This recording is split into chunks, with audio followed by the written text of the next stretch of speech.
Good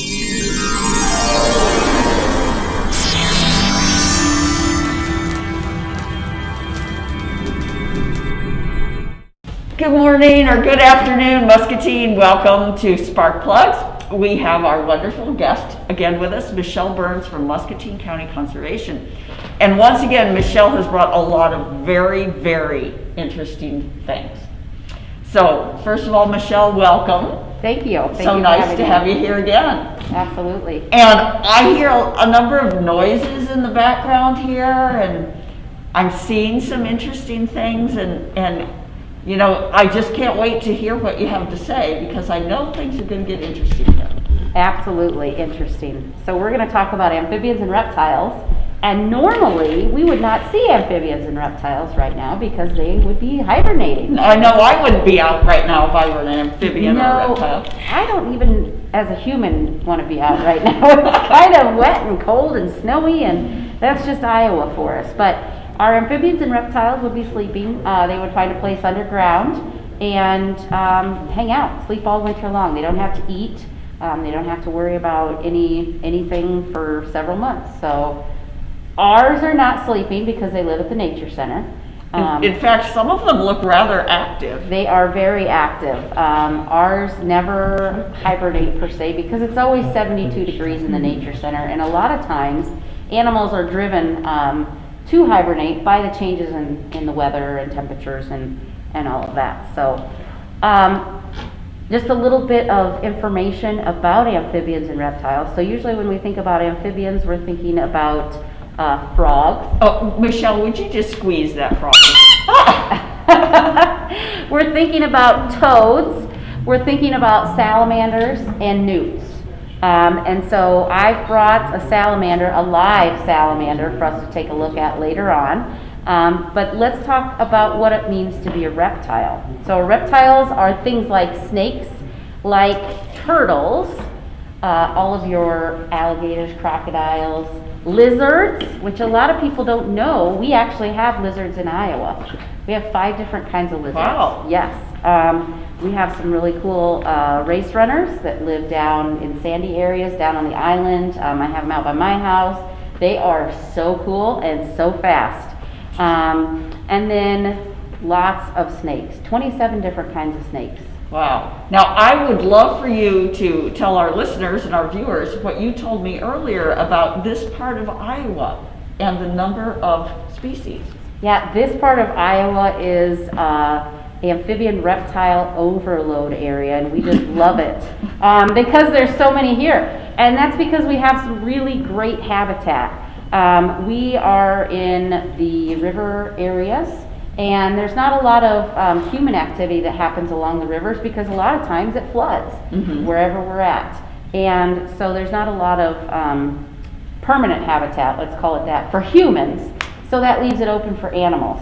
And we have an area that encompasses Cedar County, Johnson County, Muscatine, Louisa, Des Moines, all the way down to Lee County, that is designated conservation areas for amphibians and reptiles in particular. So very, very cool that this happened back in the, I think 2005, 6, 7, somewhere around in there. And it's just all of this river habitat that's set aside for our amphibians and reptiles, and they absolutely love it. So in Muscatine, 67% of all of the amphibians and reptiles can be found in our county. Wow. If we go into that amphibian conservation area, all of those counties along the edge here, right there along the Mississippi, and then the Cedar and the Iowa. Cedar, right? Yep, Iowa, yep, all of that.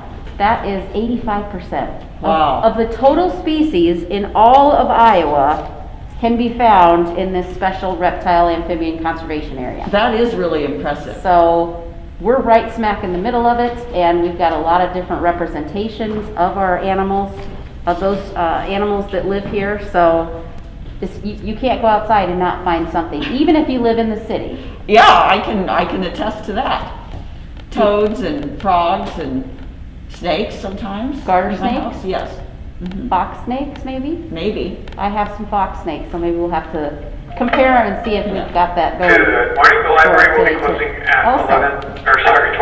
o'clock today due to weather, and we will also be closed tomorrow, Friday, February 5th, due to weather as well. There's always affecting things. But please check online So, or call first before coming down to the library. Some special things Otherwise, about our we will reopen amphibians. at 10 a.m. Frogs, toads, on salamanders, and Saturday, newts. February 6th. They go through a life cycle. Talking. Oh, Yeah, I can, it'll be easier for me just to kind of You edit can it take in that that out. spot. Sorry. It's not live. No, that's fine. I wasn't sure what to do either, but he can take it out since he gets to edit it before it goes out. All right.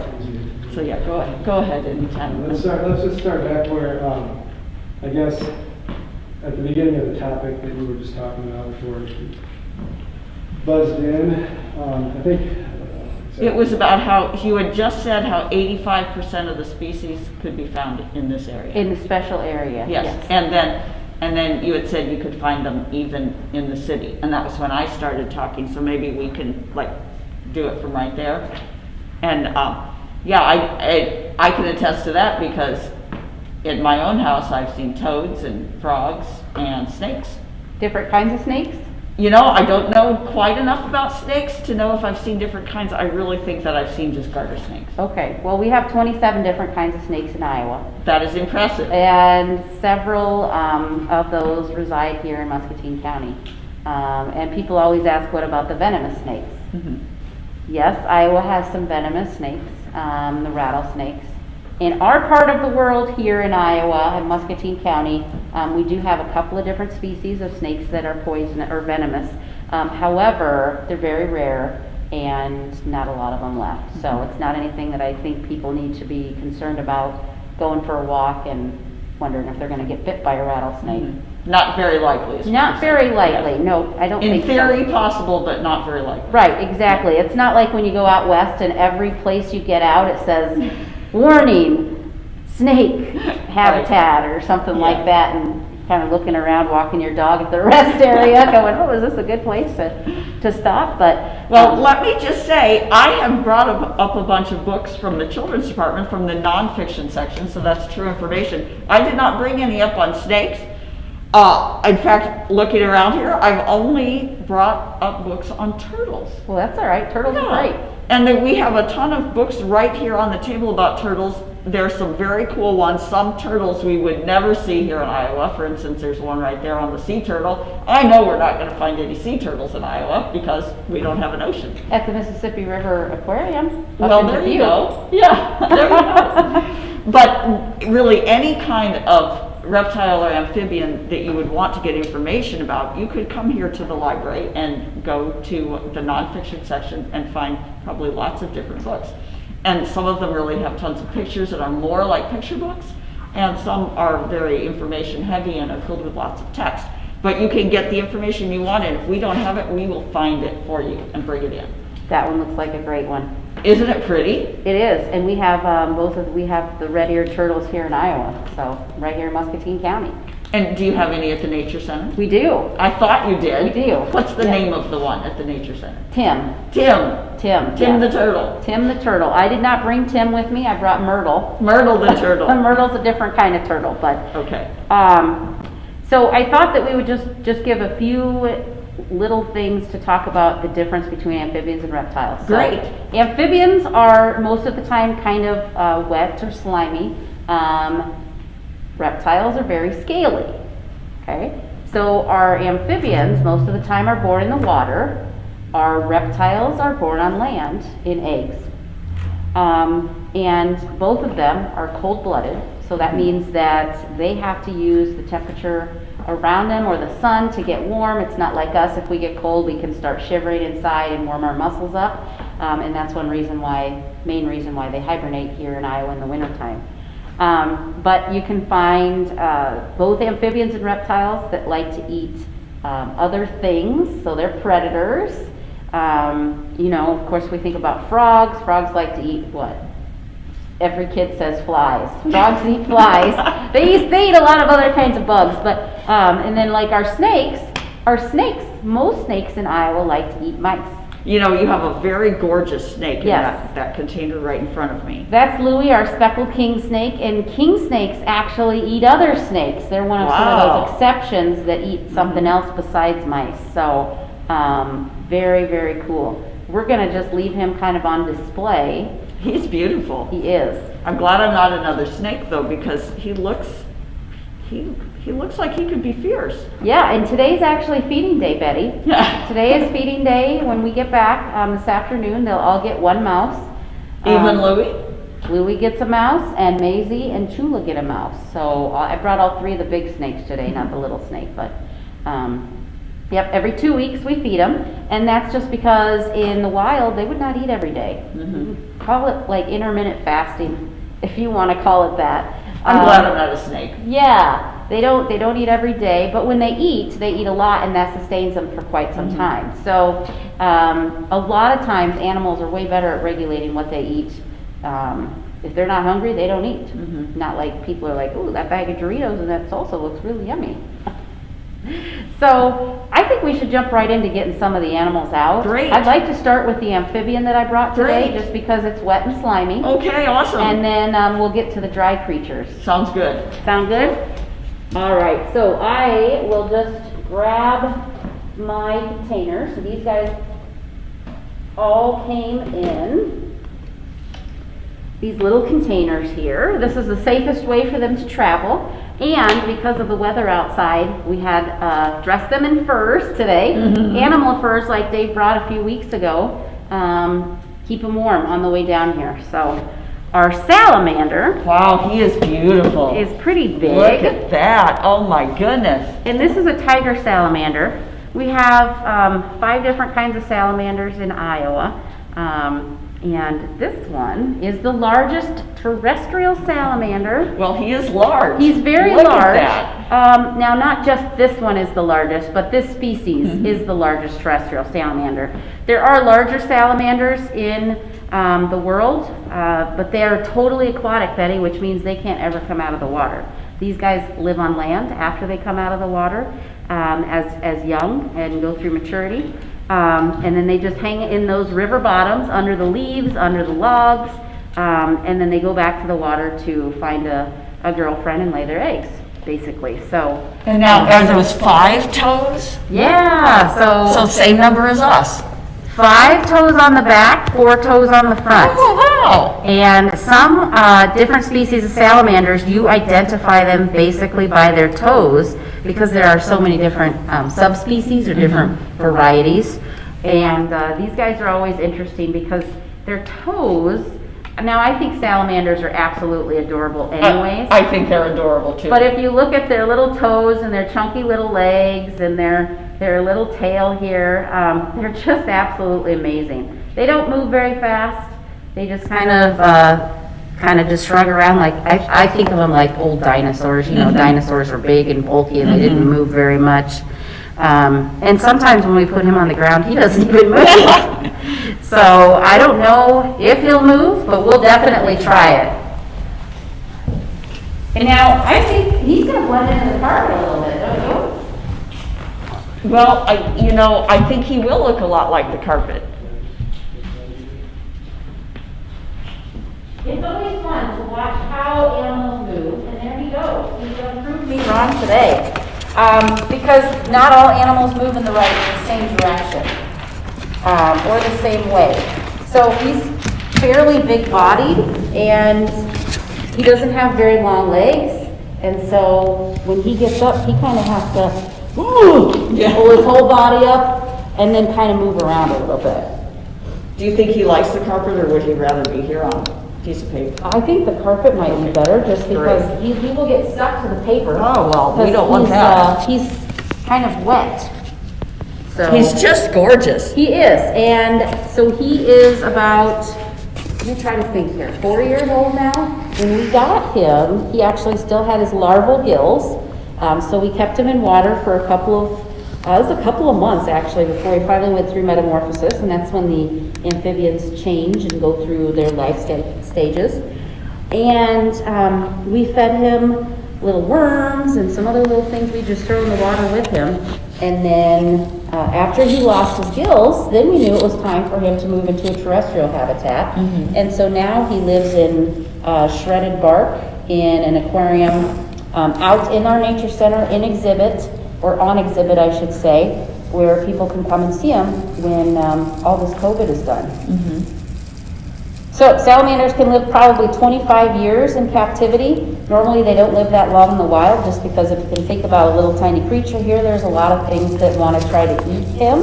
Now, what would eat a big fellow like this one? Well, raccoons or coyotes, animals that are carnivores would try to eat him, Betty, but he's got a special protection on him. Oh, well, tell us about that. And he actually will excrete a little bit of some white substance out of his back if he gets upset.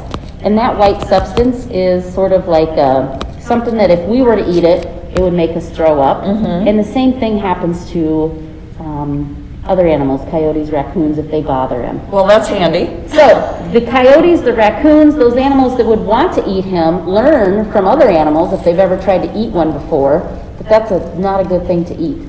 Sort of like if you've ever had a dog and the dog eats a toad or tries to put a toad in its mouth, the dog will start to foam up because the toad has toxic secretions as well. Look at him go. He's going. I think he likes you. I love his slow legs. Do you want to feel him and tell everybody what he feels like? Oh, I'd love to. Because he feels really, really different. I wanted to ask, but I wasn't sure if I should. Yes. Oh, wow. He's almost like touching the back side of a piece of tape. Ooh, that's a good description. And I love how his sides have ridges. Yeah. Oh my goodness. Yeah. Now, I hope I'm not bothering him. I wouldn't want to touch him if he wasn't liking it. No, What do you think? I don't think he cares one way or the other. Okay. He's probably more like saying, just let me go back to sleep. Yeah. Oh, I do love his toes, They just are like you super said. cute. Yeah. And the thing that I think is super cute about salamanders, and I know you can kind of see the front of his face, but they have huge, huge mouths. So if we had a mouth as big as a salamander, it would be from one ear to the other ear. Well, I'm glad my mouth isn't that big. We could eat all kinds of things. And salamanders are not super great at catching their food. They're kind of clumsy. I mean, look at them just kind of moving Lumbering along. Yep. And so when they're trying to eat, I think having a big mouth helps them. They don't have to aim as well. Exactly. There's a bigger target for them. So he's moving around way more than I thought he would. So go salamander. So tiger salamanders here, one of the most common that we have here in Muscatine County and in Iowa. And oftentimes in the spring and the fall, you'll find these guys and they will move in hordes, in groups. Wouldn't that be a sight? Yes, it is really cool. And they move together to the ponds and from the ponds, basically, depending on if it's spring or fall. And so you'll see all kinds of them. Sometimes these guys get in people's basements or in their window wells, and people are kind of like, well, what am I supposed to do with this? I got this salamander and it's in my basement, and you know, what should I do? Well, if it's in the middle of winter, like right now, the best thing to do is just leave it alone, because you can't put it outside. That change in temperature would not be enough time for its body to accommodate, to know to hibernate, and it would probably would not survive. So really, really cool animals. That is the only one that I brought today for our amphibians. But remember, other amphibians are frogs and toads and newts. Newts, yep, and our salamanders. So super, super little cool animals. Well, he's just incredibly cool. And let's move on to a reptile. Should we? Yes. All right. May I pick him up for you and put him back in? And he kind of feels funny if you touch him that way also. What do you think he feels like? Almost feels like a block of jello. Yes, very jelly, very squishy. Up in the mossy area, and he likes to be in there and hang out. Okay. There he goes. And since our hands are already a little wet, why don't we just get out our turtle? Sounds great. Because we do have turtles that live in Iowa that are land turtles. They like to spend most of their time on land. We have wood turtle, we have our ornate box turtle. This is the shell from an ornate box turtle. That's beautiful. But 11 out of the 13 species are mostly aquatic. Okay. Meaning they like to stay in the water. They come out to lay their eggs, of course, and they roam around, they'll eat and things like that. But they like to bask on logs, hanging out in the pond. That's kind of what they do, like our turtle pond book. Yeah. Yep. So I brought Myrtle, and Myrtle is a painted turtle. And I'm going to use this napkin. Yeah, please do. For Myrtle. Wow, she is beautiful also. So painted turtles have this bright orange on their shells, orange stripes, yellow, and orange on their skin. So they're very, very colorful. Normally out in the wild, they would actually be just a little bit brighter just because they eat a lot of different things and they have the natural sunlight and things like that. But if you find a painted turtle outside, it's going to look like this, just going to be extra bright. One thing that I'd like to add is turtles don't really make good pets. We have a lot of people that come to us and they say, can you guys take this turtle? We got it as a pet 4 or 5 years ago and we've kept it now and now we don't want it anymore. But turtles live a long time. Some turtles can live 70, 80 years. Oh my gosh, that is a big commitment. And water turtles are pretty messy. They're very messy because they live in their water, they eat in their water, they poop in their water. So not the best for an inexperienced person keeping animals because they very long time commitment on them. So we'll put Myrtle down, and you can find these sort of like any pond or water area in Muscatine County, very common. I see plenty of turtles on logs. Yes. Sunning themselves. And Myrtle is definitely a traveler. Once she kind of gets going, he's going to move. So Now there he goes. So these guys will eat sort of the same things that our salamander likes to eat: bugs, minnows, fish, things that they find in the water. Mostly carnivorous, so they like to eat meat as they get older. Oh, the light's going to be a good deterrent, huh? Go away from the Myrtle's light. on the run. Go away from the light, Myrtle, away! This might be a good one for the...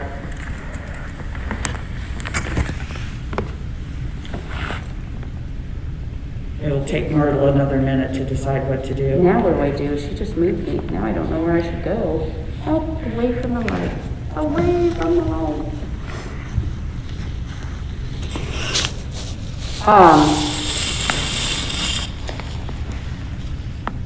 So Myrtle is a boy turtle. We had a turtle expert come in and tell us what all of our turtles were. And it just so happened that we had all boys. And Myrtle was probably already named at that point. Myrtle was already named, yep. Most of the other ones, Mr. V, our landing turtle, is, but Myrtle the turtle just kind of goes together. It surely does. Let's go out here away from the chairs. So move over there where you walk, you row. Sometimes, Betty, in the summertime, what we'll do is we'll take our turtles outside in the grass and we'll let them just sort of roam around like how long. They can get the natural sunlight. If they find a little bug or something, they can snatch it up out of the ground. Myrtle's not going to find any bugs here. Myrtle's surely looking. Yeah. So our turtles eat Monday, Wednesday, and Friday. They're just like when we talked about our salamander. Go this way. They don't have to eat every day.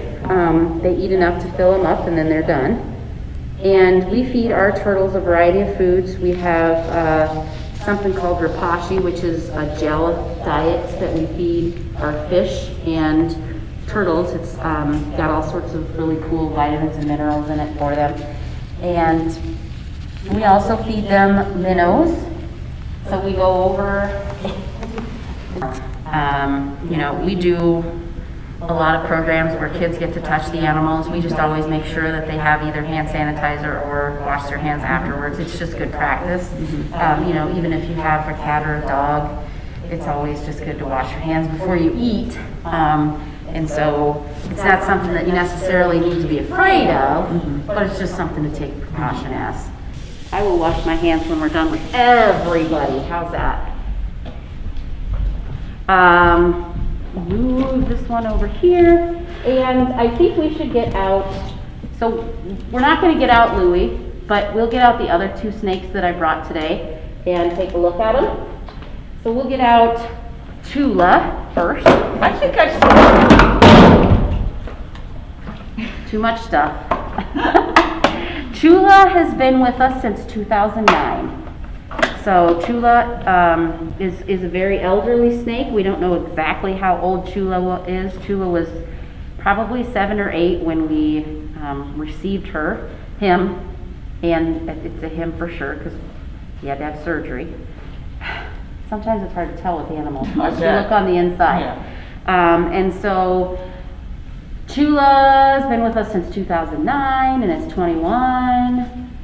That's a long time, long time. So Chula's still really good at eating.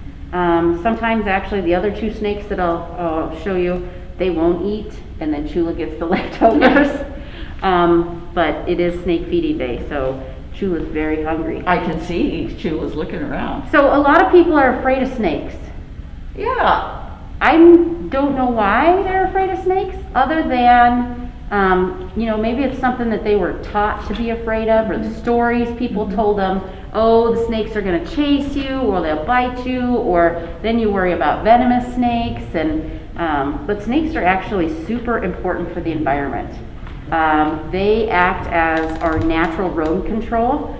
So if you think about how many different kinds of snakes we have, and most of them like to eat rodents, and mice can have, I don't even know what the math is, how many babies per year. That's a lot of mice. And we would be completely overrun if we didn't have something that would like to eat those mice. So Chula's nice and warmed up now. I can tell. And so that's definitely going to define on how our amphibians and reptiles are moving around. If they're warm, they're going to move around more than if they're not. But I think we can put Chula on the floor. She would have more, I keep saying she, would have more room to stretch out. Well, let's do it. And then we can really see how snakes move, Betty, because snakes don't have 2 legs like us. They can't walk like us. Yeah, so they have a whole lot of ribs and vertebrae, and that makes them very flexible so that they can do that. There aren't very many places where they get into that they can't get out of. And Chula's just going to stretch out for us, and you can see how long he is. What a wonderful, beautiful way of moving, actually. Yeah. And with our fox snakes, sometimes they have this Mickey Mouse pattern on them. Do you see this? Yeah. And some people say it looks like a heart. Here's some more Mickey Mouse patterns. And sort of all of our snakes in Iowa are this brown, blotchy, tan color. Hey, come out of there. You're going to get all tangled up. As I just said, we don't want you to get tangled up. Chula's actually really a good climber. I bet.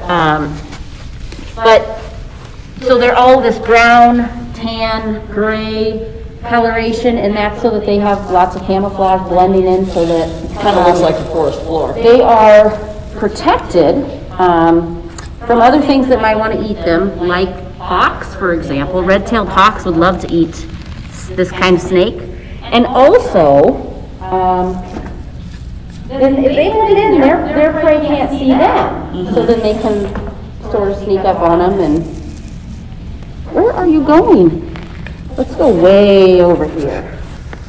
So sometimes we exercise our snakes too, just like the turtles. Everybody needs exercise. But we don't necessarily take those outside just because our snakes are way faster than our turtles, especially when they get going. And probably harder to see. Harder to see because they get in underneath the grass and go through it like this, and then you can't hardly see where they're going. So we'll put them in the nature center and let them just roam around like that and get stretched out because they are getting quite big. So snakes continually grow all of their lives. There is not like a maximum. There are variations, like certain snakes are 36 to 52 inches. That's sort of what they say for how big they can get. But as long as snakes are growing or eating and growing and shedding, they can get larger than that. So we had a bull snake, Benny. Remember Benny? I do. He was 6.5 feet long and about that big around. He was huge. That's big. And he was a snake that was raised in a biology classroom in high school, and then they donated him to the nature center when that teacher retired. But he was huge. He was way bigger than most average bull snakes that you would see out in the wild. But the other thing that you have to remember is our animals at the nature center get fed on a regular basis, so they don't have to go out and burn calories to find their calories. Right. We put their food just right in their cage, and they eat it, and most of the time they are lounging around. So their life's a lot better here with us, I think, out than out in the wild. Although some people might argue they're not wild and free and whatnot. But you do need to have special permits, Betty. I should bring that up, to keep a lot of the animals that we have at the nature center through the state and even the federal government. So most of our permits come from the Iowa DNR. Our birds, we have our raptors. We have some paperwork with the feds too, And most of those are basically rehabilitated or they've been injured. the birds, yes, yep, that's for sure. Don't you see how Chula is following the wall? I sure do. Is that a safety idea, do you think? It's sort of an instinctive idea of safety? Well, he's sticking his tongue out a lot, so he's smelling and trying to figure out, first of all, where am I? Second, friend or foe? Do I have to worry about these guys, eating me?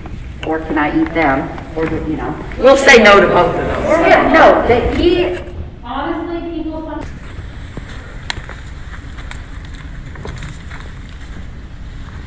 Like, I don't know about this.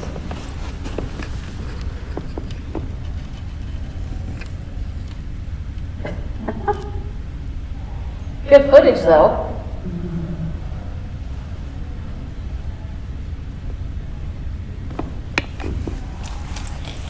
Let me help you a little bit. There's not very much in between here. But you can see he's pulling himself up just with his upper body. He's getting a workout here. Yep. But fox snakes love to climb, and if you're outside and the bark of the tree is very grooved, that makes for perfect climbing for our snakes.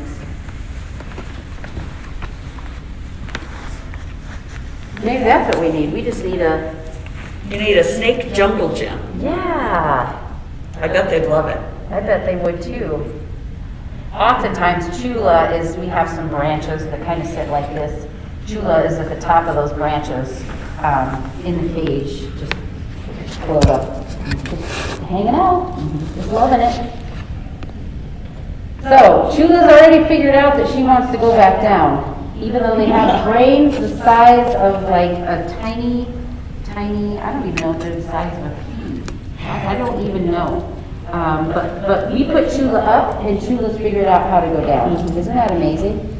It's fun to watch too. And look at her tail too. Oh, I fell down. But now,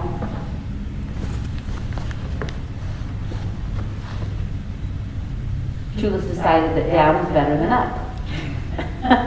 There's nothing up there for Chula. Now maybe if we had like a heat lamp on the top, Chula would go up and just kind of bathe.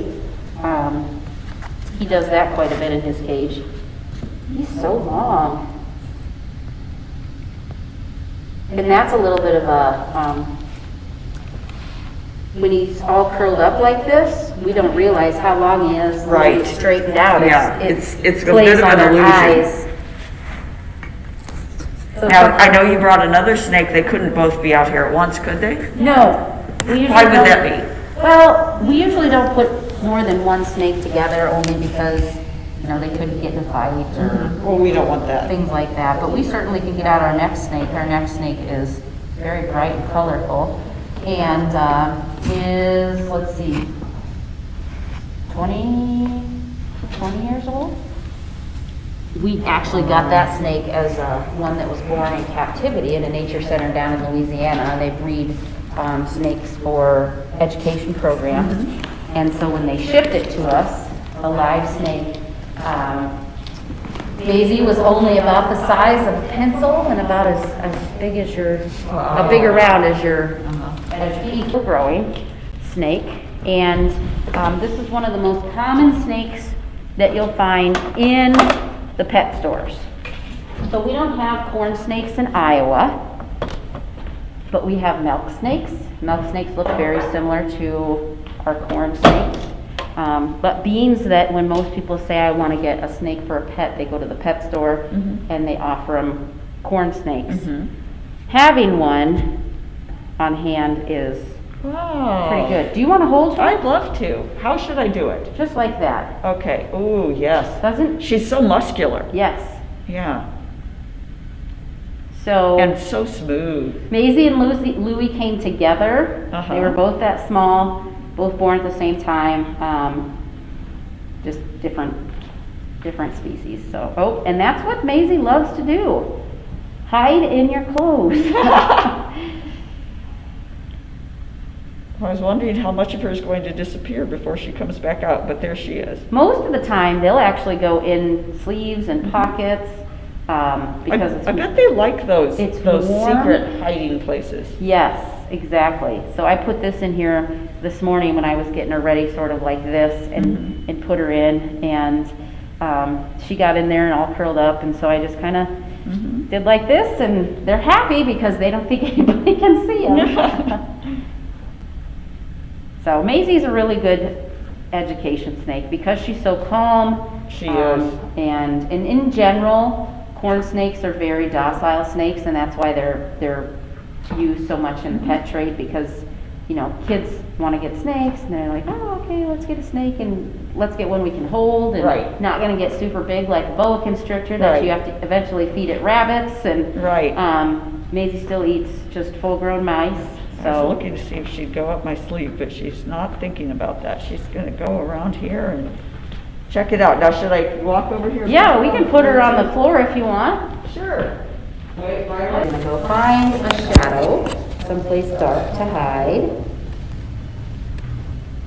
Let's see where. Oh, I can feel her coming out on the other side of my leg.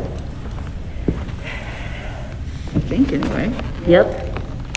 Now, Betty, a long time ago, Maisie, I think, and Betty had come to the library for some of your programs. Yes. Your winter bazaar things that you've done. Yes, we had them for a couple of different programs. I believe we also had them for Mount Olympus because of Medusa. Yeah. So yeah, they've been at the library. They came for a Harry Potter one once in the winter.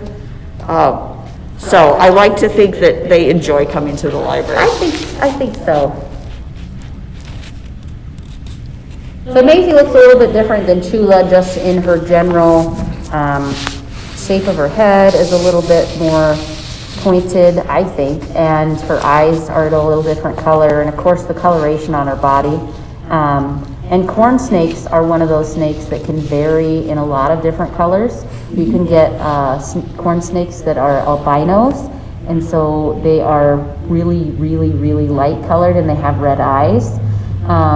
But also our milk snakes that are common here in Iowa and in Muscatine County. They have similar coloration to the corn snakes, and they can vary as well, being sort of really bright red, and then also more of a brown red. I think Maisie right now looks more of sort of a brown red. And after Maisie sheds, she's going to be brighter than she was before. Just because as that skin gets older and it stretches, it almost gets translucent, and so underneath is a brand new layer of skin. The bigger snakes that we have shed maybe 3-4 times a year. I was just going to ask, how often? Our younger snake that we have, that's just a toddler, if you want to call it that, sheds maybe 6 or 8 times a year. So the younger they are, of course, the faster they grow. The older they are, the slower they grow. But May I pick her up again and show her underside? Yes, it looks like checkers. Everybody says, "Oh, it's a checkerboard." Yeah. She probably doesn't like to be held that way. She's really pretty tolerant after all of these years. She is. She's very tolerant. After all of these years, you know, when kids come to the nature center for a field trip, we have them sit in a circle, we walk around, and all of the kids touch the snakes. And so they're really, really pretty used to being petted, and sometimes, you know, kids get a little bit frightened, and so they do sort of a poke, and they're pretty good. They're actually getting more of a workout probably today than they have in the last, They've probably been very lonely during COVID. they have been very lonely. So the nature center was open for a little while on sort of some reduced hours, and then the numbers started bouncing back up, and so then we were closed again. And the thing is we have so many things in there, and it's all touching. Furs and you know, the different activities that you can do. That's why it's been so nice that you could come and work with us, because it's we know it's so important for kids to have access to nature one way or the other. Exactly. Yeah. Even on camera. Even on camera. Do you have any questions about snakes or turtles or anything that we learned about today? You know, I honestly can't think of anything because I'm having such a wonderful time looking at them all. Yeah, isn't it so relaxing? Yes. De-stressing. Yeah. Who wants to pet snakes? Be like a lunchtime de-stressor for like a work, you know, we walk in and, okay, hold the snakes, although maybe that would be more of a stressor for some people. I suppose it depends on who you are. Well, let's go ahead and get Maisie back, and then we'll just want to thank you for coming and find out if there's any final things you think are important for us to know. Okay, sounds good. Do You want to take her? I'd love Yes, yep. Okay. Isn't she so long? She is. That's cool.